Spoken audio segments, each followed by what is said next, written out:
Good morning, everybody, and welcome to GWI's first episode in our series, Blabbering about Broadband. My name is Colin Haley, and I will be leading discussion on today's topic, B corporations.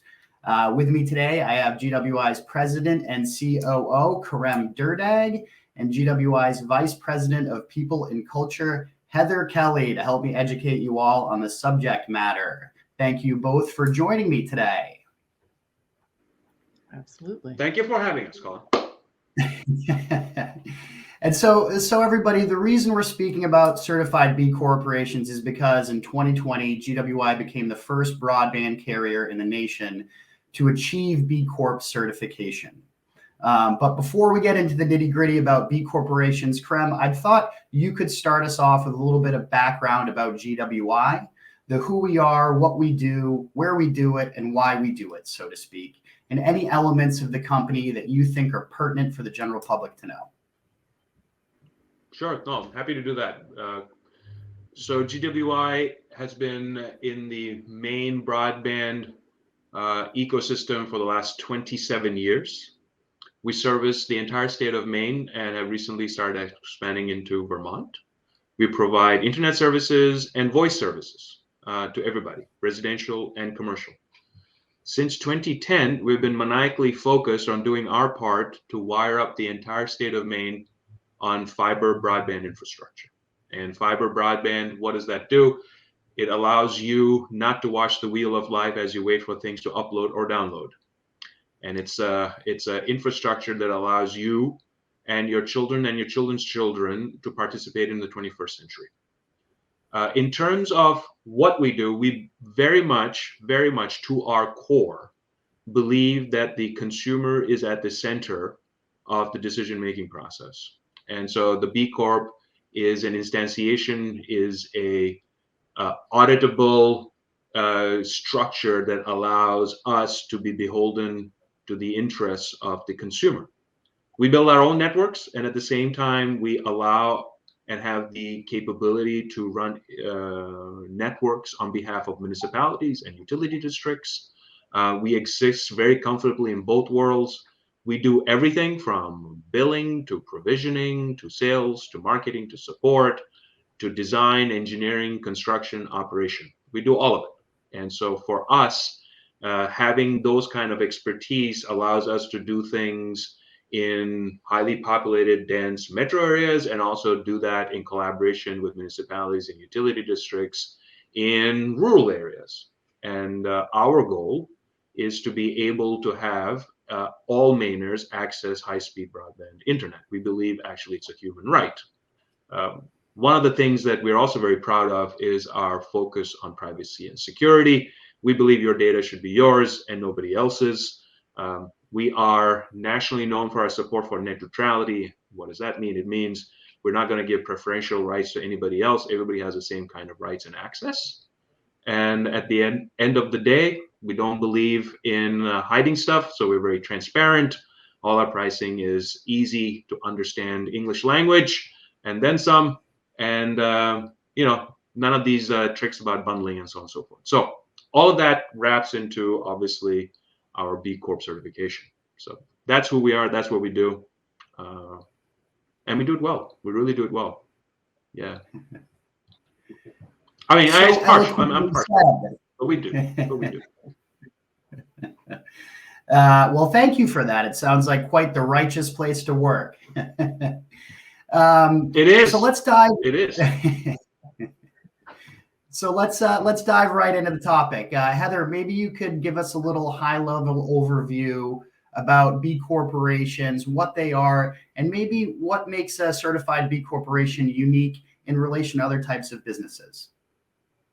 Sure, absolutely, Colin. So B Corps are really organizations that value and prioritize their stakeholders. And so in terms of people, that means our workers, our customers, the communities in which we operate, in addition to what would be our normal traditional shareholders of the company.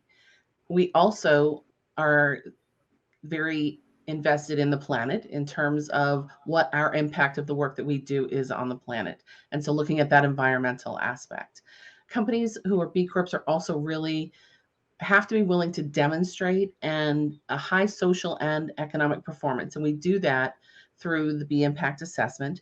And we do that by sharing all the things that we know that we do and validating those things through the assessment that B Lab does for us. And so we've made a legal commitment to being a B Corp and changing our corporate governance structure so it supports that, as well as we are very transparent about our B Corp certification. You can actually go to the bcorporation.net website and see all the things that we have attested to and said that we do and we support. And so, not only in terms of us being a business that's trying to do good out there in the world, but also for us, it comes down to mostly two things. It's the employees who are our employees that we're supporting, and we're doing that in the best possible way. Not only is our intent to be a righteous place to work, but we're a great place to work. We really support our employees. We believe in them, and they're really one of our major shareholders. And the other thing is the communities that we're serving in. And so, as we go and look to build out fiber in these different communities, we're really looking to be a part of that community, to support that community and make sure that they have all of the advantages that high-speed internet brings to them. That's great. That's great. And it sounds as if in listening to that answer, Heather, regarding the certification, it seems as if the bar is set very high, and the process to become certified and to maintain that certification can be very challenging. Maybe, Heather, you could walk us through a little bit about the process and timeframes, any trials and tribulations that GWI as a company went through to get B Corp certified. Absolutely, Colin. So it's absolutely challenging, and I would say it was pretty intense for us to get through that. And it shouldn't be easy, right? It shouldn't be just kind of a checklist that you can run through and become a B Corp. It really should mean something. And so there are kind of 4 steps to being certified as a B Corp. But probably where we spent the most time was even before that in doing some preparation. So we had done the B Impact assessment, which is the kind of run through of who you are and how your values and what you're doing and your business practices line up with the B Corp standard. And then we also got connected with with Dr. Fiona Wilson, who is the Deputy Chief Sustainability Officer and Director of the Sustainability Institute at the University of New Hampshire. And we applied for and joined the spring 2019 B Impact Clinic at UNH. And so it was a big part of us becoming certified. I personally worked with a team of students, and they helped us go through that B Impact assessment and really helped to narrow down some areas for us where we had maybe some more opportunity to expand our policies, or more opportunity for things that were adjacent to what we had originally said we knew we could stand behind in the B Impact assessment. And so after going through the clinic, the students came back with this report for us. And so for me, it allowed me to fine tune some of those things and then actually submit the assessment. So the first step really is the B Impact assessment, which we submitted in July of 2019. We then went through a review process where B Lab went and looked at all of our answers and reviewed everything that we had said we were doing. And then they came back to us with the next step, which was the verification process. And so B Lab is the organization that does the assessment of your readiness and fitness to be a B corporation. And so they go through the verification process. We then submitted a bunch more information to them, policies, procedures, information about the demographics of the areas that we were serving. And they came back and really either said, you get these points and credits toward being a B Corp, or we think maybe we need more information for you, or you're not going to get them. And so that led to this improvement period. And again, it wasn't easy. We spent a lot of time really looking at who we are and what we're doing and how that matched up with a B Corp. And it gave us a chance to make some improvements. And so we went through the improvement period. And then, as you said, in 2020, almost a year after we submitted the first assessment, did we actually get certified as a B Corp. So It's long and hard and challenging, but so worth it for us to really be able to say that the things that we knew we stood for and the things we knew we were doing for the communities in Maine and for our employees was really validated by an outside entity, and we became a B Corp. Well, I think it's safe to say if it was easy, everybody would do it, right? But it sounds as if there are some wonderful resources out there to help organizations through the process because it is so challenging, because there are such accountabilities tied to the certification process. With a little bit of background in hand now, Kerem, maybe you can chat with us a little bit about why GWI decided to become B Corp certified. What was the reasoning behind it, and maybe why B corporations are so important this day and age to society as a whole? That's a good question. In terms of why GWI, we believe it's our moral, financial, ethical, and financial obligation to do the right thing. And we believe that our DNA allows us to be a member of the ecosystem and the community of companies that are trying to do the right thing together with communities, together with the consumer, together with the employees, our vendors, and other shareholders and stakeholders, right? It is important for GWI on three levels. The first is because it is a hard process to go through. You are achieving and attaining and maintaining benchmarks, high-level business benchmarks to be able to do these things. Well, that for us is a way to manage our business that we do on a day-to-day level, but now it is institutionalized, right? It cuts across all departments. It cuts across decision-making. It cuts across the way we view life. So having those benchmarks in place allows us to risk mitigate. It allows us to be able to plan, process, put workflows that reflect our DNA to the broader world and to ourselves internally. So that's one. The second reason we did it is to be able to show ourselves as an example in an industry which traditionally has been at the very bottom of the pile when it comes to consumers believing that this industry is doing the right thing. Right? So if you look at the trust and validation that the telecommunications industry has had over the last 40 years, it is right there in the bottom. And we want to change that, right?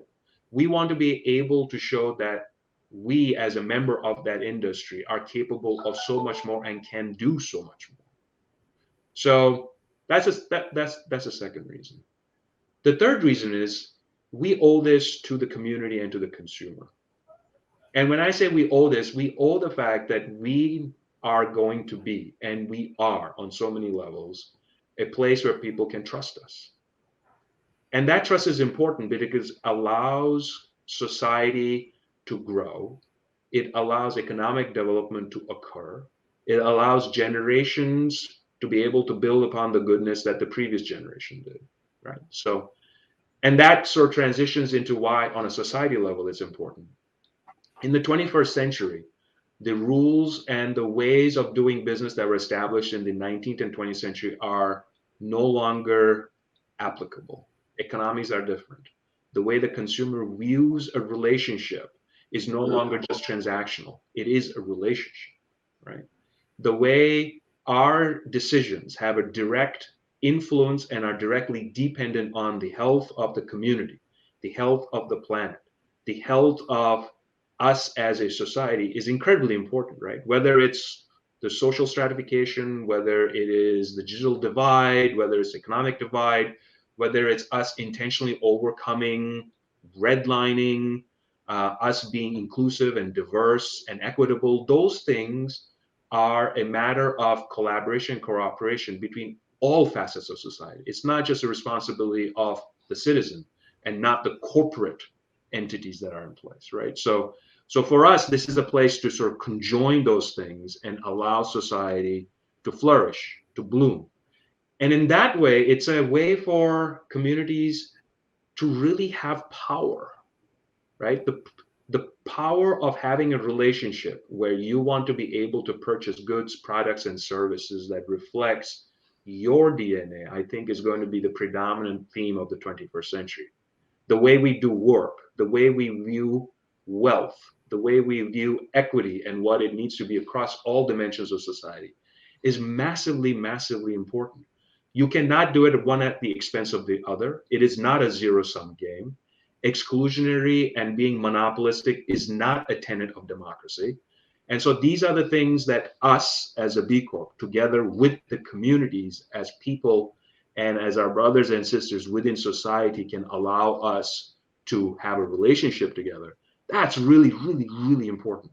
And I think we, as one of the members of the main B Corp community, are trying to sort of, hey, this can be done. This has advantages. This has scalability and leverage. I think is really important. No, that's great, and leading back into, or tying back into what you referenced, B Labs started certifying organizations all the way back in 2007. And as we know that there are a multiplicity of internet service providers out there who have been around since 2007. So I think it speaks volumes about the industry as a whole, how consumers view internet service providers, and honestly, back to it, the challenges and the heavy lift it is to become B Corp certified. So, again, as Heather mentioned, this is a serious process, and it should be, because certification is important, and maintaining that certification is just as important. Checks and balances throughout the way, holding businesses to a level of accountability that most businesses aren't used to. So I think it speaks volumes about GWI as an organization. And to your point, Kerem, there has been this wonderful movement occurring in the state of Maine, in which we are seeing more Maine businesses achieving that certification and going out for that certification as well, which is fantastic, and something that we as an organization at GWI are highly encouraging. I believe we are at 10 Maine businesses right now that are certified, and more on the way. So that's fantastic news. And to step back a little bit before we finish off, so that everybody listening has a general sense, across the globe right now, there are 4,748 certified B corporations in 78 countries. So it's a growing movement. And if you're out there listening and curious to know whether it's worth the process, it most certainly is. Most certainly. And if you're curious about it, you're curious about B corporations in general, you want more information about our journey or the movement in Maine, please go ahead and visit bcorporation.net, gwi.net, and mainebcorps.com. Thank you both very much for your time. We greatly appreciate it. And to all of you out there listening on the internet, we say hello and thank you again. Live long and prosper.